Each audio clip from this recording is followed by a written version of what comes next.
Hello students. Today we'll discuss similar triangles under triangles chapter. ठीक है, class 10 का ये टॉपिक है. अब लास्ट लेक्चर तक हमने क्या पढ़ा था? सिमिलैरिटी ऑफ पॉलीगन्स पढ़ा था. ठीक है, उसमें हमने क्या देखा था कि कोई दो पॉलीगन्स कब सिमिलर होती हैं? जब उसके कॉरेस्पॉन्डिंग एंगल्स और कॉरेस्पॉन्डिंग साइड्स की रेशियो प्रोपोर्शनेट हो जाती है. कॉरेस्पॉन्डिंग एंगल्स इक्वल और साइड्स की ratio proportionate. Proportionate means ratio equal.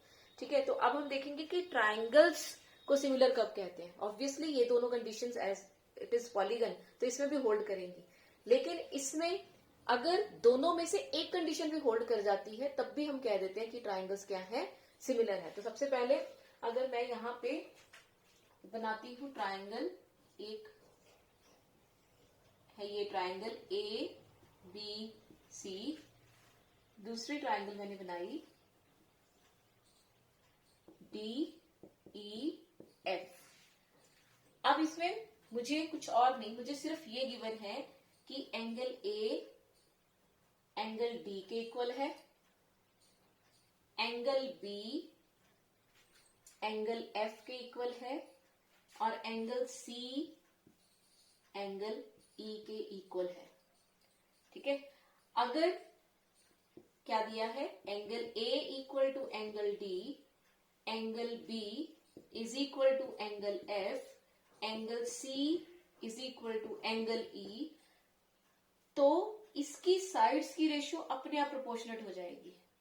ठीक है, क्योंकि साइड्स की रेशियो प्रोपोर्शनेट हो जाएगी इसलिए ये ट्राइंगल्स क्या हो जाएंगी, सिमिलर.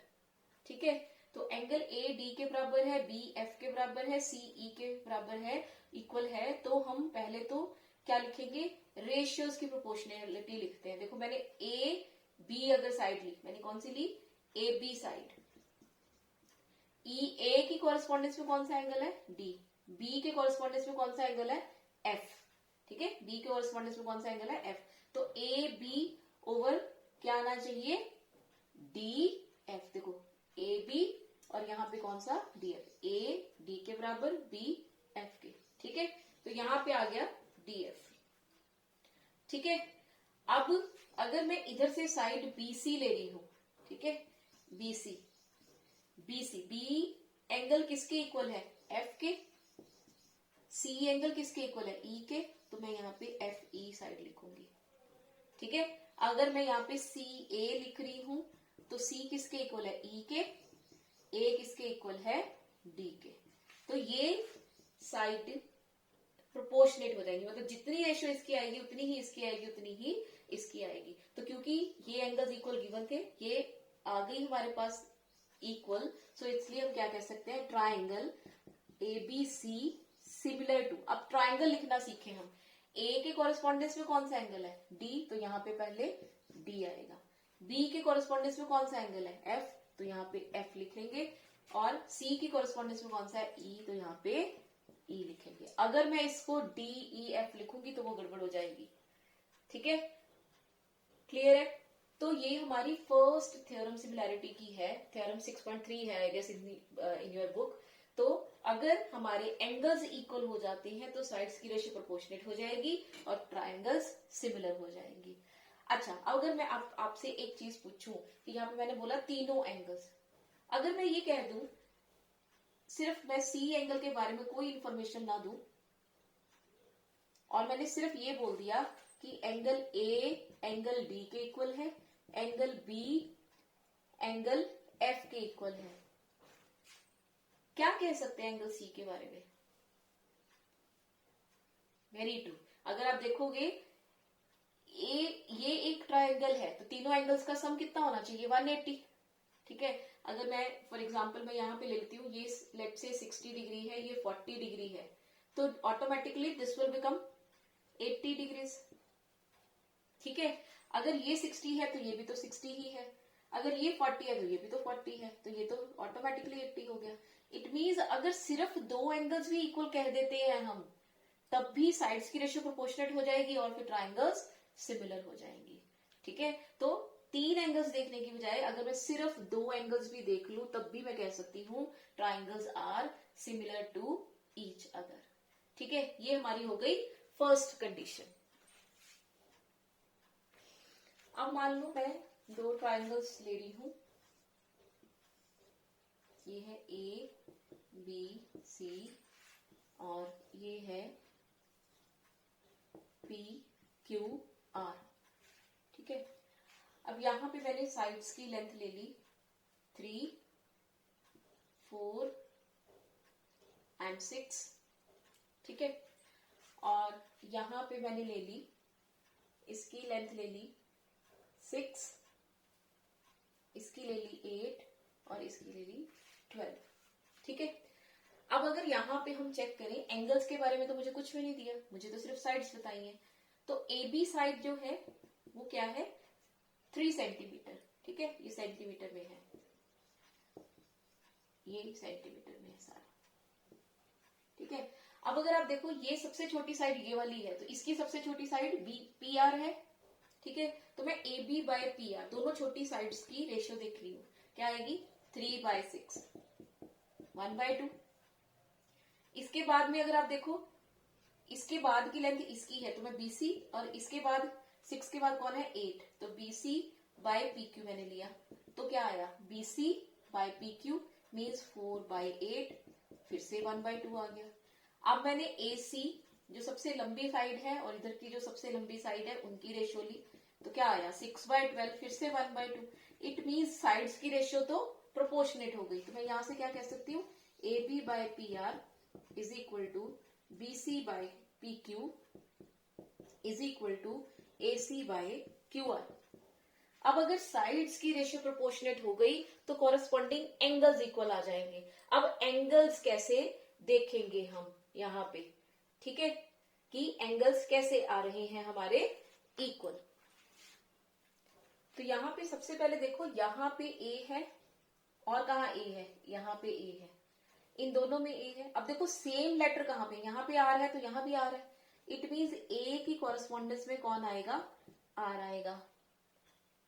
ठीक है, A यहाँ भी A, यहाँ R है तो यहाँ भी R है, ये दोनों अलग अलग है ना, तो इट मीन्स A और R आपस में कॉरेस्पॉन्डेंस में है। ऐसे ही अगर मैं B देखूं, यहाँ भी B है, यहाँ भी B है, तो यहाँ P और यहाँ P है, तो इट मीन्स B की कॉरेस्पॉन्डेंस में कौन आएगा, P आएगा। अब बच कौन गया, C। अगर आप देखो C यहाँ भी है, C यहाँ भी है, Q और Q, तो C की कॉरेस्पॉन्डेंस में कौन आएगा, Q।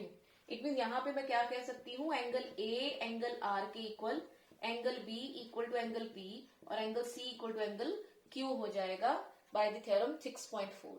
ठीक है, अब अगर साइड्स प्रोपोर्शनेट है, उससे एंगल्स इक्वल आ गए तो ट्राइंगल्स तो सिमिलर हो गई। अब ट्राइंगल का नाम लिखना है, तो देखो एंगल A की कॉरेस्पॉन्डेंस किसके साथ है, R के साथ, तो यहाँ पे ट्राइंगल में पहला लेटर मेरा R आएगा। उसके बाद में B की कॉरेस्पॉन्डेंस P के साथ है, C की कॉरेस्पॉन्डेंस Q के साथ है, तो ये दोनों ट्राइंगल्स सिमिलर हो जाएंगे। So this is the second way of proving similarity. पहला वे क्या हो गया, अगर मैं कॉरेस्पॉन्डिंग एंगल्स इक्वल कर दूं तो मैं ये कह सकती हूँ कि साइड्स की रेशियो प्रोपोर्शनेट है, तो उसकी वजह से ट्राइंगल सिमिलर हो जाएंगे। दूसरा वे क्या हो गया, अगर मुझे साइड्स की रेशियो इक्वल आ जाती है, मिल जाती है, तो मैं ये कह सकती हूँ कि उसके कॉरेस्पॉन्डिंग एंगल्स इक्वल हो जाएंगे, तो इस वजह से जो ट्राइंगल्स है वो सिमिलर हो जाएंगे। यहाँ पे कॉरेस्पॉन्डेंस चेक करने का तरीका मैंने बता दिया कि कैसे हम चेक करेंगे कौन सा एंगल किसकी कॉरेस्पॉन्डेंस में है। ठीक है, अब एक तीसरा मेथड और है, अब वो करते हैं। अब जैसे ये एग्जांपल एक लेते हैं, यहाँ पे मैंने आपको ये वाली साइड और ये वाली साइड, ये वाली साइड और ये वाली साइड दे दी है, और ये इंक्लूडेड इन दोनों साइड से जो एंगल बन रहा है और इन दोनों साइड से जो एंगल बन रहा है वो इक्वल है। ठीक है, तो यहां से हम क्या कह सकते हैं, ए बी, अब रेशियो चेक करते हैं, A B over P Q. देखो यहाँ पे छोटा तो यहाँ भी छोटा, लेंथ छोटी वाली ली, तो 3/12 कितनी आई, 1/4। अगर यहाँ से BC बाय QR चेक करोगे तो ये रेशियो कितनी आती है, 4/16, अगेन 1/4। तो यहां से रेशियो इक्वल आ गई, AB by PQ, BC by QR। Third ratio नहीं मुझे पता, लेकिन ये वाली रेशियो बराबर मिल गई मुझे, this upon this equal to this upon this. तो क्या मैं यहां से एक चीज और देखूं, तो ये वाला एंगल और ये वाला एंगल इक्वल आया, तो अगर आप देखो ये वाला एंगल इन दोनों को इंक्लूड करता हुआ एंगल है, तो जब भी कभी साइड्स की रेशियो जो प्रोपोर्शनेट आ रही है उसका इंक्लूडेड एंगल इक्वल होगा, तब भी हम कह सकते हैं कि ट्राइंगल्स क्या है, सिमिलर है। ठीक है, तो अब ये दोनों ट्राइंगल सिमिलर हो जाएंगी यहां से भी। तो यहाँ पे हम क्या लिख देंगे, ट्राइंगल, देखो यहाँ पे ए बी सी मैंने लिखा पहले, सिमिलर। ए की कॉरेस्पॉन्डेंस किसके साथ आ जाएगी, पी के साथ आ जाएगी, और बी की आ जाएगी क्यू के साथ, बी और क्यू एंगल बराबर है, और सी की आ जाएगी आर के साथ। ठीक है, तो ये दोनों ट्राइंगल्स आपस में सिमिलर हो गए। तो हमने कितने मेथड पढ़े, 3 मेथड पढ़े। फर्स्ट मेथड क्या कहता है कि जब भी हमें किसी दो ट्राइंगल्स को सिमिलर प्रूफ करना है तो पहली चीज 2 एंगल इक्वल प्रूफ कर दो। ठीक है, अगर 2 एंगल इक्वल प्रूफ कर दिए तो इट मीन दोनों ट्राइंगल्स क्या हो गई, सिमिलर हो गई। तो इसको बोलते हैं double a rule, angle angle rule और क्राइटेरिया। ठीक है, सेकेंड मेथड, तीनों साइड्स की रेशियो इक्वल कर दो। जब साइड सिर्फ अगर रेशियो इक्वल करनी है तो तीनों साइड्स की रेशियो इक्वल आनी चाहिए। ठीक है, तो उसको बोलते हैं ट्रिपल एस रूल और क्राइटेरिया।